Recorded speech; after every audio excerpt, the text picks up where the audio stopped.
Muy buenos días, tardes, noches. Mi nombre es Omar, la voz del horror cósmico. Hoy presento La locura venida del mar, de Howard Phillips Lovecraft. Si el cielo alguna vez quisiera otorgarme una bendición, desearía que borrara las consecuencias que me acarrió una mera casualidad, la cual hizo que fijara los ojos en cierto pedazo de papel para envoltura que estaba en el suelo. No se parecía a nada que pudiera yo hallar en el curso habitual de mi caminata diaria, pues provenía de un viejo ejemplar de un diario australiano, el Sydney Bulletin, del día 18 de abril de 1925. Ese papel había escapado incluso al servicio de información que, durante los días de su publicación, estuvo recolectando con avidez materiales para la investigación de mi tío. Para entonces, ya casi había olvidado del todo mis pesquisas acerca de lo que el profesor Angel llamó el culto de Cthulhu, y estaba de visita con un amigo que había estudiado en Paterson, New Jersey. Él era curador en un museo local y un mineralogista muy reputado. Ese día, examinando la reserva de muestras colocadas sin mucho cuidado en las repisas de almacenamiento de un cuarto trasero del museo, mi vista quedó atrapada por una rara fotografía de una de las viejas publicaciones extendidas debajo de unas piedras. Era el ya mencionado Sydney Bulletin.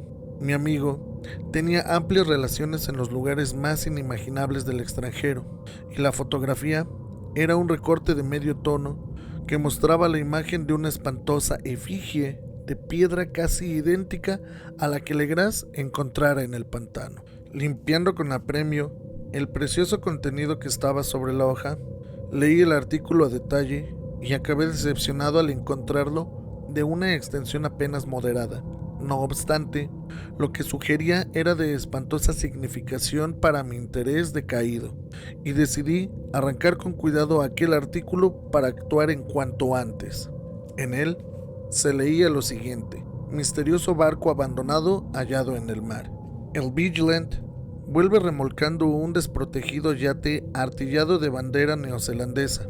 Un sobreviviente y un muerto hallados a bordo. Relato de una batalla desesperada y muerte en el mar. El marinero rescatado rehúsa dar detalles de la extraña experiencia. Lo encuentran en posesión de un raro ídolo. Habrá investigación. El Vigilant, carguero de la compañía Morrison, en ruta desde Valparaíso, arribó esta mañana a su muelle en Darling Harbour, habiendo remolcado el dañado y deshabilitado yate de vapor, fuertemente artillado, Alert, de Dunedin, New Zealand, el cual había sido visto el 12 de abril a los 34 grados 21 minutos de latitud sur y a los 152 grados 17 minutos longitud oeste. A bordo transportaba un hombre vivo y uno muerto. El Vigilant dejó Valparaíso el 25 de marzo y el 2 de abril fue desviado considerablemente al sur de su ruta por tormentas excepcionalmente fuertes y olas gigantes. El 12 de abril, el barco abandonado fue avistado y, aun cuando este parecía estar desierto, una vez que se abordó, descubrieron que llevaba sobreviviente en condición semidelirante y un hombre que, evidentemente, había muerto hacía más de una semana. El sobreviviente se aferraba a un espantoso ídolo de piedra cuyo origen se desconoce, de alrededor de 30 centímetros de alto, y ante cuya naturaleza todos los expertos de la Universidad de Sydney, la Sociedad Real y el museo en College Street se declaraban completamente desconcertados. De esta, el sobreviviente dijo que la encontró en la cabina del yate, en un pequeño altar tallado con patrones comunes. Este hombre, luego de recuperar el sentido, contó una historia extraña en exceso, acerca de piratería y matanza. Su nombre es Gustav Johansen, un noruego medianamente educado, quien fungía como segundo oficial de la goleta de 2 mástiles Emma, proveniente de Auckland, la cual salió rumbo a Callao el 20 de febrero, con una tripulación de 11 hombres. La Emma, según su declaración, se retrasó y fue desviada de su curso en dirección muy al sur por la gran tormenta que tuvo lugar el 1 de marzo.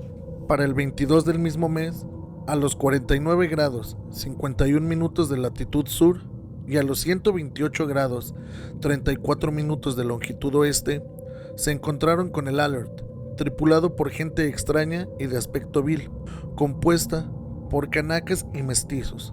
Habiéndosele ordenado perentoriamente que diera la vuelta, el capitán Collins rehusó hacerlo, y en ese momento la rara tripulación comenzó, sin ninguna advertencia, un incesante tiroteo en contra de la Golotea, con una batería sorprendentemente pesada, donde un cañón de bronce formaba parte de los avíos del yate. Los hombres de la EMA dieron pelea, dijo el sobreviviente, y aunque la Golotea comenzó a hundirse por los tiros bajo la línea de flotación, ellos se las arreglaron para lanzarse al costado de su rival y abordarlo, forcejeando con la salvaje tripulación en la cubierta del yate y viéndose obligados a matarlos a todos, siendo ellos más numerosos, debido a su particularmente abominable y desesperada, aunque muy torpe, manera de pelear. 3 de los tripulantes de la EMA, incluyendo al capitán Collins y al primer oficial Green, murieron, y los restantes 8, bajo el mando del segundo oficial Johansen, procedieron a navegar el yate capturado, siguiendo con su ruta original para verificar si existía alguna razón que justificara la orden recibida de volver atrás. Al día siguiente, según parece, alcanzaron una pequeña isla, aun cuando no se conoce la existencia de ninguna en esa parte del océano, y desembarcaron en ella. De alguna manera, 6 de los hombres murieron en tierra, aunque Johansen se muestra extrañamente reservado en ese segmento de su relato, y solo habla de su caída en un abismo rocoso. Más tarde, al parecer, uno de sus compañeros y él abordaron el yate y trataron de navegarlo, pero fueron azotados por la tormenta del 2 de abril. El hombre recuerda muy poco a partir de ese momento y hasta su rescate del día 12, y ni siquiera registra en su mente cuando William Brayden, su compañero, murió. La muerte de Brayden no revela causa aparente, y es posible que fuera provocada por ansiedad o excesiva exposición a la intemperie. Las notas telegráficas desde Dunedin reportan que el Alert era bien conocido ahí como un barco mercante que recorría las islas y ostentaba una mala reputación en los muelles. Era propiedad de un raro grupo de mestizos cuyas frecuentes reuniones y excursiones nocturnas a los bosques atraían no poca curiosidad, y había levado el ancla con mucha prisa justo antes de la tormenta y los temblores de tierra del 1 de marzo. Nuestro corresponsal en Auckland le otorga a la EMA y su tripulación una reputación excelente, y Johansen es descrito como un hombre sobrio y digno. El almirantazgo abrirá una investigación de todo el asunto, misma que comenzará mañana, en la cual no se escatimará esfuerzo alguno para inducir a Johansen a que hable con mayor libertad de la que hasta el momento ha empleado. La nota no decía más, pero estaba también la imagen del ídolo infernal, y vaya tren de pensamientos que se puso en marcha en mi mente. Había encontrado un nuevo tesoro de datos acerca del culto de Cthulhu y la evidencia de que debía buscar tanto por mar como por tierra. ¿Qué motivo había incitado a la tripulación de híbridos a ordenarle a la EMA que se retirara mientras, al mismo tiempo, navegaba con su repugnante ídolo? ¿Qué isla era aquella en donde 6 tripulantes de la EMA habían muerto y sobre la cual el oficial Johansen se mantenía tan esquivo? ¿Qué era lo que la investigación del vicealmirantazgo había puesto al descubierto? ¿Y qué se sabía en Dunedin acerca del pernicioso culto? Y lo más maravilloso de todo, ¿qué vínculo profundo y sobrenatural había en las fechas, esas que ahora daban una significación maligna y ya innegable a la serie de eventos que tan cuidadosamente anotara mi tío? Marzo 1 o febrero 28, de acuerdo con la línea internacional de cambio de fecha, en tal día habían sucedido el terremoto y la tormenta. Desde Dunedin, el Alert y su dañina tripulación salieron ansiosos, como si se les hubiese convocado de manera imperiosa. Del otro lado del mundo, poetas y artistas comenzaron a soñar con una extraña ciudad anegada y ciclópea, mientras un joven escultor había moldeado, en estado de trance, la forma aborrecible de Cthulhu. Marzo 23, la tripulación de la Emma desembarca en una isla desconocida y deja ahí a 6 hombres muertos. En esa fecha, los sueños de hombres sensibles cobran un realismo exuberante y se oscurecen por temor a maléficos propósitos de un monstruo gigante, mientras un arquitecto pierde la razón y un escultor repentinamente entra en delirio. ¿Y qué hay de esa tormenta del 2 de abril? La fecha en la que cesaron todos los sueños de la ciudad cenagosa y Wilcox emergió sin daño visible del azote que le causaba aquella extraña fiebre.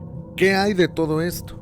Y aquellas pistas que diera el viejo Castro acerca de los primigenios llegados de las estrellas y ahora sumergidos, y de su próximo reinado, su fiel culto y de su dominio de los sueños. ¿Estaba yo tambaleándome en el borde de horrores cósmicos más allá de la capacidad del hombre para poder soportarlos? Si era así, estos seres debían ser horrores mentales solamente, porque de alguna manera, el segundo día de abril se había puesto fin a cualquiera que fuese la amenaza monstruosa que había comenzado a sitiar las almas de la humanidad. Esa tarde, luego de un día de telegrafear y hacer preparativos con urgencia, me despedí de mi anfitrión y tomé un tren rumbo a San Francisco. En menos de un mes estaba en Dunedin, donde, sin embargo, hallé que se sabía muy poco de los integrantes del culto, y la información que permanecía viva solo se hallaba en viejas tabernas de marineros. Las sabandijas de los puertos eran demasiado vulgares para hacer mención especial de ellas. Entre las charlas ligeras y pláticas ambiguas, indagué acerca de un viaje tierra adentro que hicieron aquellos mestizos, trayecto durante el cual afirmaban haber notado un tenue tamborileo y llamas rojizas en las colinas distantes. En Auckland descubrí que, cuando Johansen regresó, su cabello rubio se había vuelto una mata blanca. Luego de la superficial y poco concluyente investigación en Sydney, había vendido su cabaña en West Street y navegado con su esposa hacia su antiguo hogar en Oslo. Sobre su perturbadora experiencia, nada había contado a sus amistades de lo que había revelado a los oficiales del almirantazgo. Por ello, lo único que pudieron hacer por mí fue darme su dirección en Oslo. Luego de eso, fui a Sydney y hablé, sin ningún provecho, con marineros e integrantes de la corte del vicealmirantazgo, y ahí estaba anclado el Alert, en la circular Quay de Sydney Cove, pero ahora vendido y dedicado al comercio. Nada obtuve de su personal evasivo. La imagen, acuclillada con su cabeza de jaiba, cuerpo de dragón, alas escamosas y pedestal inscrito con jeroglíficos, se exhibía en el Museo de Hyde Park.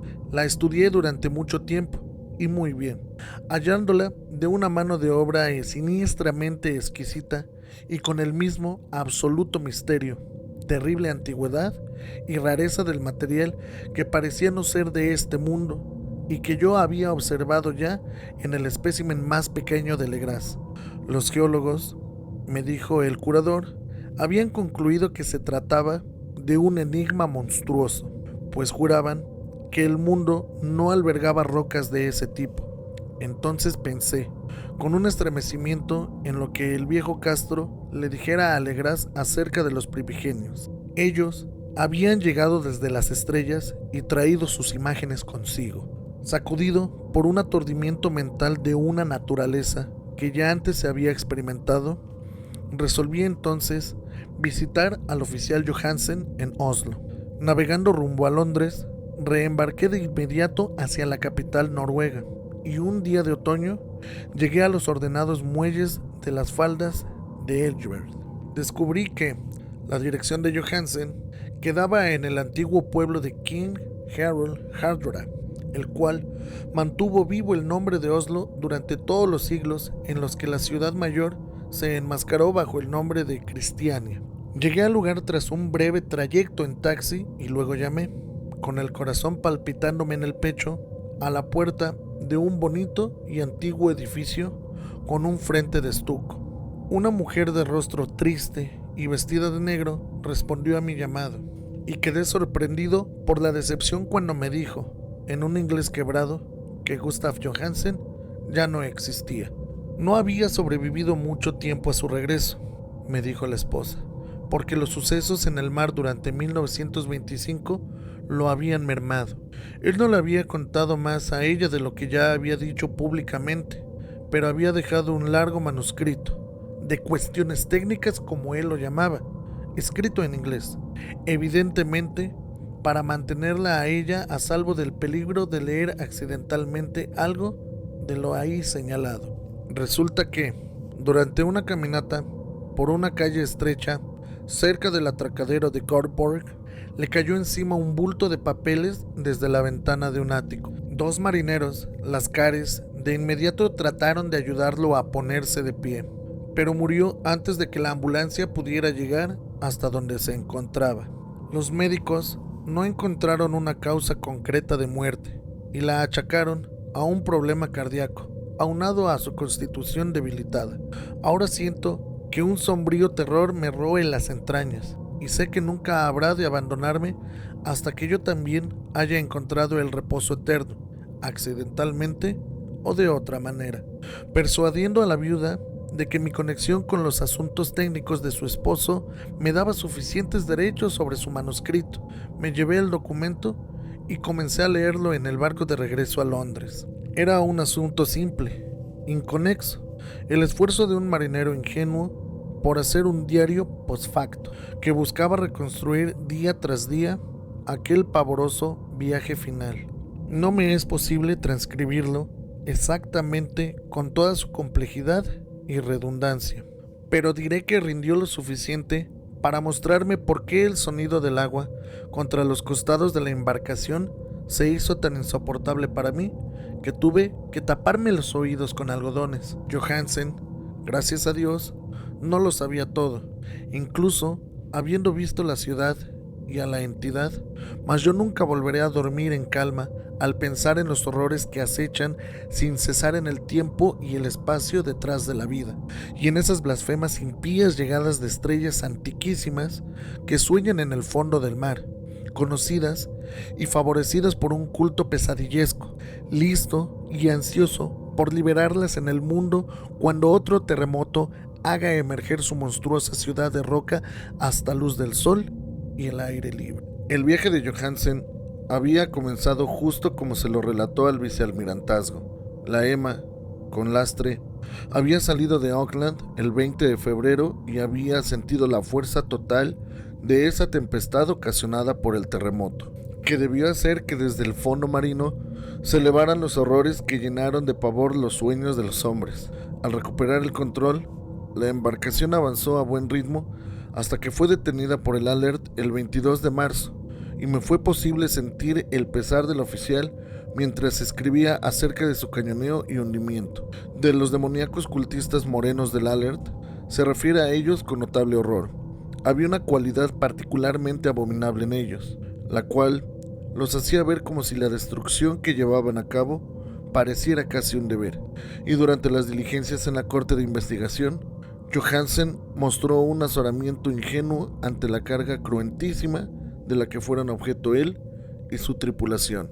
Entonces, movidos por la curiosidad, una vez que habían capturado el yate bajo el mando de Johansen, los hombres vislumbraron una gran columna de roca que había emergido del mar a los 47 grados 9 minutos de latitud oeste y 123 grados 43 minutos de longitud sur, y llegaron a una costa de lodo, limo y una arquitectura ciclópea, toda cubierta de algas. Esta no podía ser menos que la sustancia tangible del supremo terror en la tierra, la pesadillesca ciudad sepulcro de Roulier, que fue construida incalculables eones antes de que comenzara la historia por las enormes e inmundas formas que bajaron desde las estrellas desconocidas. Ahí yacían el gran Cthulhu y sus hordas, ocultos en verdes bóvedas cenagosas, y mandado por fin, luego de eras innumerables, los pensamientos que esparcían miedo entre los sueños de los más perceptivos y llamaban imperiosamente a sus fieles para que viniesen en un gran peregrinaje de liberación y restablecimiento. Johansen no sospechaba nada de esto, pero Dios sabe que vio lo suficiente. Yo supongo que una sola cima montañosa, la espantosa ciudadela coronada por un monolito donde el gran Cthulhu estaba enterrado, fue lo que en realidad emergió del océano. Cuando pienso en la extensión de todo lo que podría estar aguardando ahí en el fondo, casi siento el impulso de suicidarme en el acto. Johansen y sus hombres quedaron sorprendidos por la majestuosidad cósmica de esta Babilonia goteante de ancestrales daemones. Y deben haber adivinado, sin requerir mucha guía, que no se trataba de algo de este o de cualquier otro planeta donde reinara la cordura.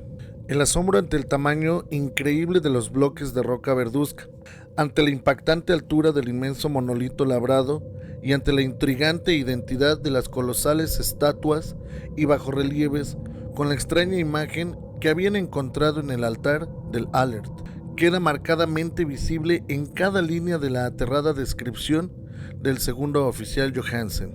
Sin conocer el futurismo, Johansen logró plasmar algo muy similar a este cuando escribió sobre la ciudad, pues en lugar de describir alguna estructura o edificio definido, él solo abunda en las vagas impresiones que le causaban los amplios ángulos y las superficies rocosas, superficies demasiado extensas para pertenecer a cualquier cosa natural y apropiada para nuestro planeta, y hechas impías con sus horribles imágenes y jeroglíficos.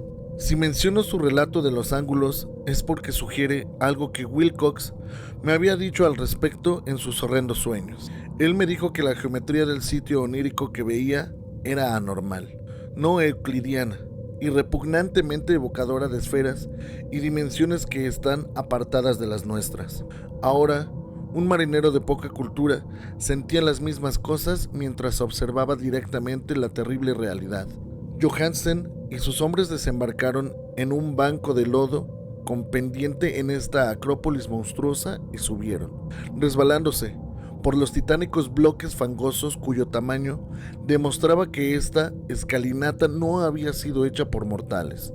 El sol mismo en el cielo parecía estar distorsionado cuando se lo observaba a través de los miasmas que lo polarizaban y de los que emanaba esta perversión empapada por el mar, y una irregular sensación de amenaza y suspenso acechaba maliciosamente desde aquellos ángulos demenciales y fugaces de roca labrada en la que un segundo vistazo revelaba concavidad, cuando a primera vista habían parecido convexos. Algo muy parecido al miedo se había apoderado de todos los exploradores antes de que pudieran ver algo más definido que roca, limo y algas.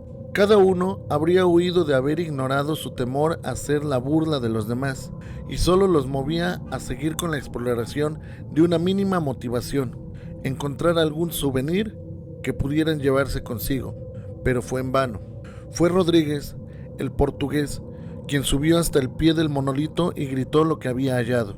El resto lo siguió y miraba con curiosidad hacia la inmensa puerta labrada con el ya familiar bajorrelieve del calamar dragón. Era, según anotó Johansen, como la puerta de un granero enorme.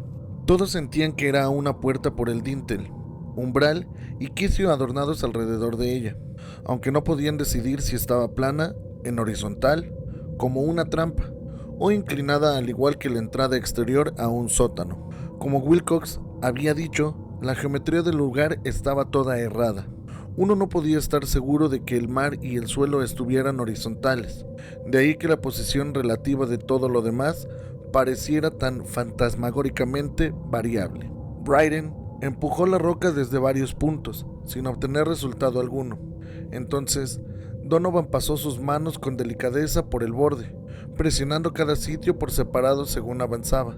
Escaló interminablemente por las grotescas molduras de piedra, es decir, uno podría asegurar que escalaba si la cosa, después de todo, no estuviera horizontal, y entonces los hombres se preguntaron cómo era posible que una puerta, en este universo, pudiera ser tan inmensa. Entonces, muy suavemente y con gran lentitud, el dintel, de cerca de 4 kilómetros cuadrados, comenzó a abrirse hacia adentro desde arriba, y vieron que se balanceaba. Donovan se deslizó o de alguna manera se propulsó hacia abajo o a lo largo del quicio y se reunió con sus compañeros, y todos observaron la extraña hendidura del portal monstruosamente esculpido. En esta fantasmagoría de distorsión prismática, el movimiento era anómalo, en un sentido diagonal, así que todas las reglas de la materia y la perspectiva parecían alteradas. La abertura era negra, de una oscuridad casi tangible. La lobreguez, de hecho, era una cualidad positiva porque ensombrecía ciertas secciones de las paredes que deberían quedar reveladas. Entonces pareció brotar, como humo expulsado después de su aprisionamiento durante incontables eones, algo que oscureció el sol notablemente conforme se iba alejando con membranosas alas batientes por el reducido y menguante firmamento.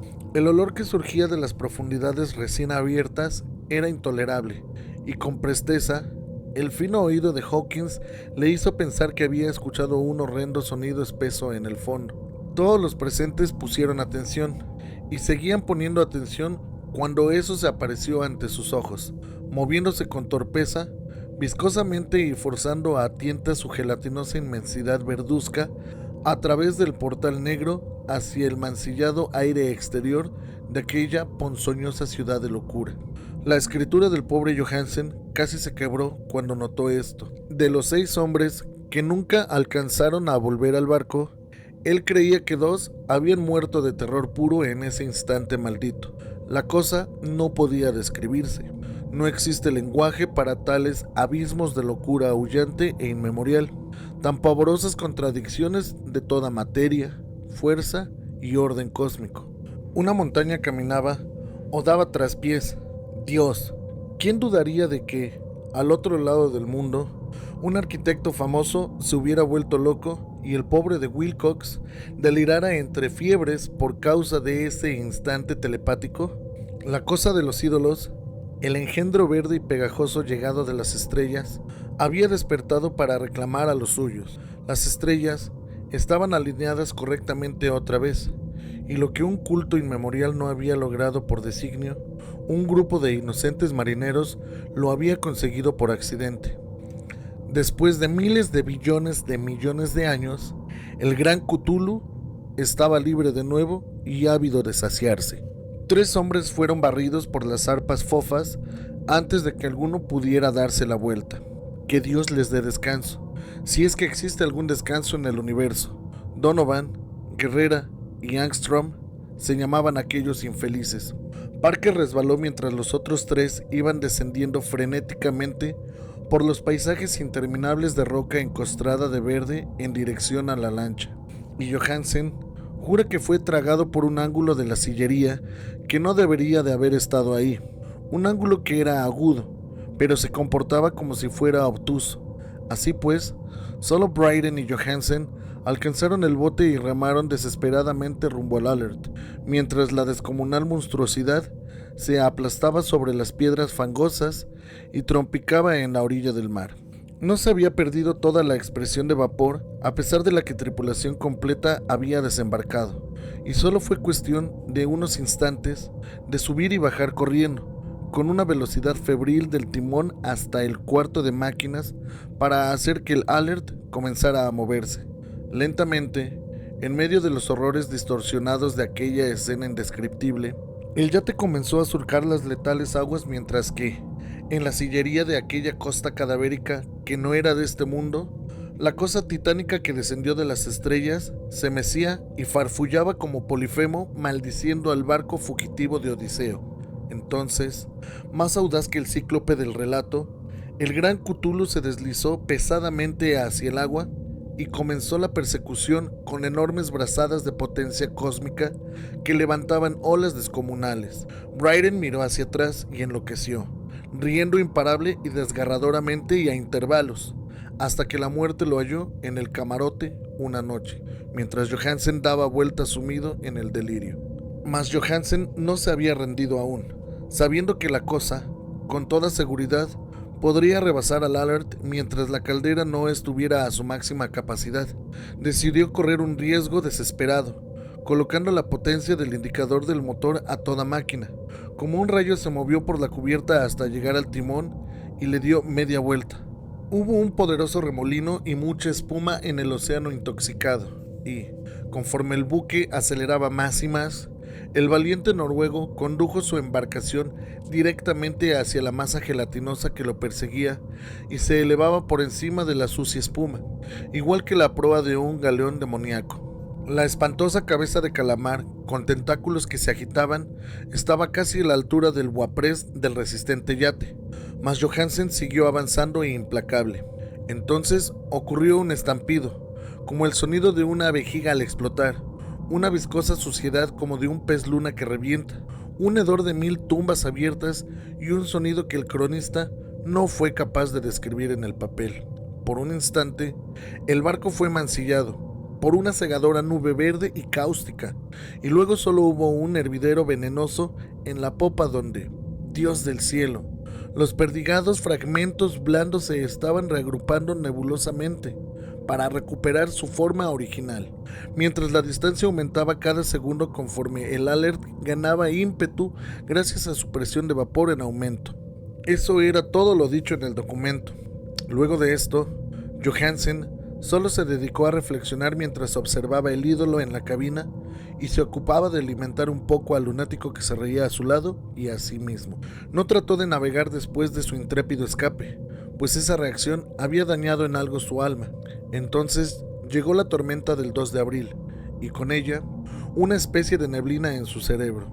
Hay una sensación de estar en un torbellino espectral cruzando los golfos líquidos del infinito, de confusos viajes a través de universos vacilantes montado en la cola de un cometa, y de histéricas caídas del abismo a la luna, y de la luna de nuevo hacia el abismo, todas avivadas por un coro carcajeante de distorsionados dioses ancestrales y los socarrones duendes verdosos del Tártaro, con sus alas de murciélago. De ese sueño lo sacó el rescate del Vigilant, la corte del vicealmirantazgo, las calles de Dunedin y el largo viaje de regreso al hogar y la casa vieja a las faldas de Edgeberg. Él no podía contarlo. Todos creían que estaba loco, así que pondría por escrito lo que sabía antes de que le llegara la muerte, y ni su esposa debía siquiera adivinarlo. La muerte sería benigna si tan solo pudiese bloquear los recuerdos. Tal fue el documento que yo leí y que ahora he colocado en la caja de hojalata junto al bajorrelieve y los papeles del profesor Angel. Con ellos se irá este registro que yo llevo, esta prueba de mi propia cordura y con la cual puede armar lo que espero que nunca se arme de nueva cuenta. He visto todo lo que el universo puede contener de horrendo, e incluso los cielos primaverales y las flores del verano habrán de envenenarme desde ahora y para siempre. Pero no creo que mi vida sea muy larga. Del modo como falleció mi tío, tal como murió el pobre Johansen, así habré de sucumbir. Sé demasiado y el culto resiste todavía.